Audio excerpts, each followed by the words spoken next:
सुप्रभात प्यारे बच्चों। जैसा कि मैंने पहले आपको एक वीडियो भी शेयर किया था और उस पूरे वीडियो में वो रामायण का एक भाग था। उसमें राम लक्ष्मण परशुराम जो संवाद है, जो बातचीत है, उसका पूरा अंश दिया गया था। ये थोड़ा विस्तृत रूप है। तो राम लक्ष्मण संवाद जो भावार्थ है वो क्या है कि राम लक्ष्मण परशुराम संवाद रामचरितमानस से लिया गया है। रामचरितमानस से, रामायण से आप नहीं कहेंगे, क्योंकि रामचरितमानस जो है वो तुलसीदास जी द्वारा कृत यानी कि लिखी गई है, और जो रामायण है वो महर्षि वाल्मीकि द्वारा लिखी गई है।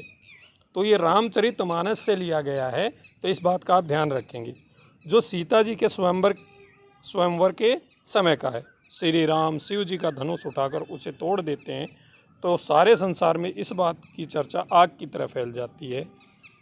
जब यह बात परशुराम जी के कानों तक जाती है तो उन्हें पता चलता है कि उनके गुरुदेव शिव जी का धनुष किसी ने तोड़ दिया है। तो ये आप इस चीज़ को ध्यान रखेंगे कि जो परशुराम जी थे उनके गुरुदेव का नाम था शिव जी।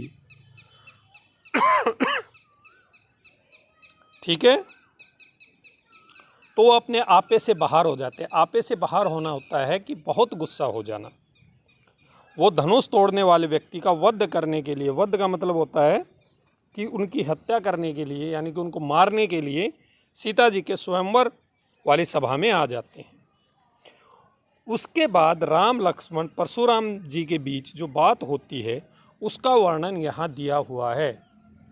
तो आगे जो हम पूरे इस कविता में पढ़ेंगे, तुलसीदास जी द्वारा रचित ये जो है, तो आप ध्यान रखेंगे जो आपने वीडियो देखा था आप उसे याद कर लीजिए, उसी का ये जो है भाग है। तो चलिए पहला जो पद पढ़ते हैं हम। नाथ शंभु धनु भंजनिहारा, हो ही केउ इक दास तुम्हारा। आयसु, तो इसका अर्थ है कि नाथ श्री राम जी जो है, तो परशुराम जी सभा में आते ही पूछते हैं कि मेरे गुरुदेव शिव जी का धनुष किसने तोड़ा है।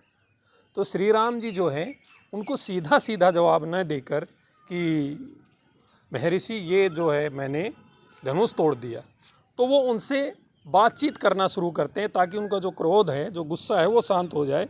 वो कहते हैं नाथ, वो कहते हैं कि महर्षि जी शंभु धनु, शंभु का मतलब होता है शिव, शंभु नहीं कहते हम, तो शिव शंभु धनु, धनु मतलब धनुष, भंजनिहारा, भंजनिहारा मतलब तोड़ने वाला, होई केउ एक दास तुम्हारा, कि हो सकता है वो आपका एक दास ही हो। तो श्री राम जी कहते हैं कि शिव धनुष को तोड़ने वाला हो सकता है कोई आपका एक दास ही होगा। आयसु कहा के ही किन मोही, तो श्री राम जी कहते हैं कि हे मेरी महर्षि, अगर आपको कुछ कहना है तो आयसु, आयसु कहिए, आइए और मुझे कहिए, यानी कि मुझे आदेश कीजिए। सुनी रिसाई बोले मुनि कोई, सुनी रिसाई बोले मुनि कोई, यानी कि ये बातें सुन के, जो रिसाई मतलब इस तरह की बातें सुनकर, रिसाई होता है गुस्से में, क्रोध में भरकर मुनि बोले कोई कि उसके जैसे उन्होंने ये शब्द सुने श्री राम के, तो गुस्से में भर गए मुनिवर जो थे परशुराम जी।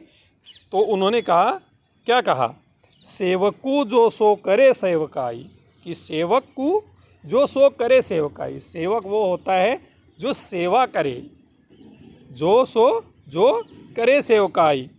अरी करनी करी करिए लड़ाई, अरी करनी ऐसी करनी, करने वाला, करनी मतलब ऐसी करी करने वाला, करी करिए लड़ाई, यानी कि इस तरह का काम करने वाले के साथ तो लड़ाई ही की जा सकती है। आगे क्या है, सुनहु राम जे ही शिव धनु तोड़ा, कि हे राम सुनो, जे ही जिसने शिव धनु तोड़ा, कि जिसने भी शिव का धनुष तोड़ा है, सहस बाहु सम सो रिपु मोरा, कि वो सहस्त्र बाहु एक राजा हुए हैं जिनका वध परशुराम जी ने किया था। तो कहता है कि सहस्त्र, सहस बाहु का मतलब है सहस्त्र। तो ये देखेंगे, सहस्त्र बाहु, याद रखेंगे इसको। सम, सम मतलब के समान, सो रिपु मोरा। तो इस लाइन में जो है आपका उपमा अलंकार भी है। ये लाइन आ सकती है कि सहस बाहु सम सो रिपु मोरा। सम आप लोगों ने कक्षा 9वीं में पढ़े होंगे अलंकार, तो सम मतलब के जैसा उपमा अलंकार है। सो रिपु मोरा कि वो शिव धनुष को तोड़ने वाला सहस्त्र बाहु के समान मेरा, मोरा मतलब मेरा, रिपु, रिपु मतलब होता है दुश्मन, वो सहस्त्र बाहु के समान मेरा दुश्मन है। एक बार फिर देखिए, सुनेहु राम जे ही शिव धनु तोड़ा, कि हे श्री राम सुनो, जे ही जिसने भी शिव धनुष तोड़ा है वो सहस्त्र बाहु के समान ही मेरा रिपु दुश्मन है। सो बिलगाव बिहाई समाजा, ने तो मारे जे ही सब राजा। सो बिलगाव, बिलगाव होता है अलग, अलगाव, कि वो अलग हो जाए। बिहाई समाज है, यहाँ जितने लोग बैठे हैं सभा में वो उन सब से अलग खड़ा हो जाए। ने तो नहीं तो मारे जे ही सब राजा, यानी कि सारे जो राजा सभा में उपस्थित है स्वयंवर में वो सारे मारे जाएंगे। सुनी मुनि बचन लखन मुस्काने, और परशुराम जी के मुंह से ऐसी बातें सुनकर जो लक्ष्मण हैं वो मुस्कुराने लग जाते हैं।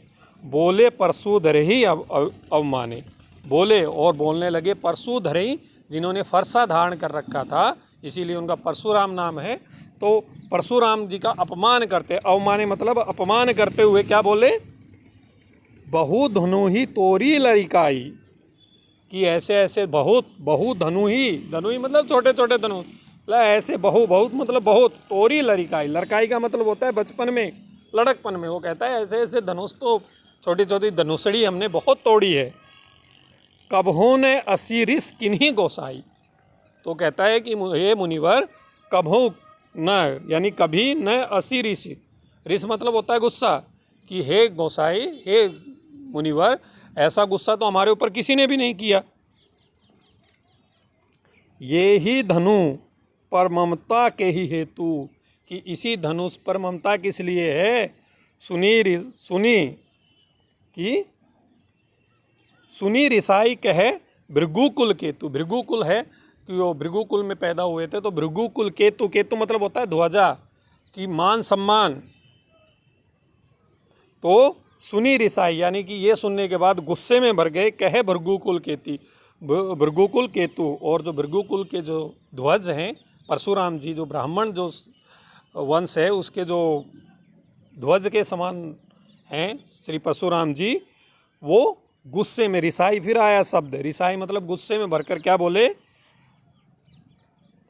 ये नृप बालक काल बस बोलत तो ही न संभार, कि हे नृप, नृप होता है राजा, नृप बालक यानी कि राजा के पुत्र राजकुमार, काल बस मतलब मृत्यु के वश में हो गए हो तुम, बोलत तो ही न संभार, इसीलिए तुम जो है संभल कर नहीं बोल रहे हो। परशुराम जी क्या कह रहे हैं, हे नृप बालक काल बस बोलत तो ही न संभार, वो कहते हैं कि हे राजकुमार तुम तो मृत्यु के वश में हो गए हो, मरने वाले हो, इसीलिए संभल कर नहीं बोल रहे हो। धनु ही सम त्रिपुरारी धनु विदित सकल संसार, धनु ही क्या कि एक छोटे से धनुषड़ी, छोटे से धनुष के सम मतलब समान, त्रिपुरारी धनु यानी कि त्रिकालदर्शी शिव के धनुष को, त्रिकालदर्शी आपने शब्द सुना होगा, त्रिपुरारी धनु यानी कि तीनों लोकों के जो नाथ है शिव जी के धनुष को तुम एक छोटा सा धनुष कह रहे हो। विदित सकल संसार, कि जिसको पूरा संसार जानता है कि ये शिव का धनुष है, उसे तुम एक छोटा सा धनुष कह रहे हो।